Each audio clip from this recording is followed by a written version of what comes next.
Azlan, Azlan दरवाजा खोलो। दरवाजा नहीं खोला तो मैं तोड़ दूंगी इसे। अजलान, मेरी बेटी वापस करो। कानूनी तौर पर वो मेरे पास रहेगी। मैंने तुम जैसे इंसान से कैसे मोहब्बत कर ली? जाओ और जाके इलाज करवाओ अपना। बकवास नहीं करो। दूर रहो, खामोश रहो, मेरी बात सुनो। अब तुम्हारी बेटी बगैर निकाह के हामला होकर इस घर में आई थी। तुम्हें पता है ना, अदालत के हुक्म के मुताबिक तुम्हें इस घर से 100 मीटर से भी ज्यादा दूर रहना है। मेरी बेटी इसी घर में रहेगी, और अगर तुम अच्छी माँ हो तो उसे वहीं होना चाहिए जहाँ उसकी बेटी है।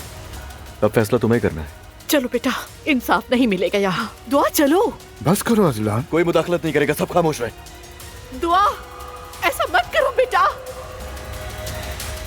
मेरी एक और शर्त है वैसे, आइंदा तुम अपनी माँ से नहीं मिलोगी।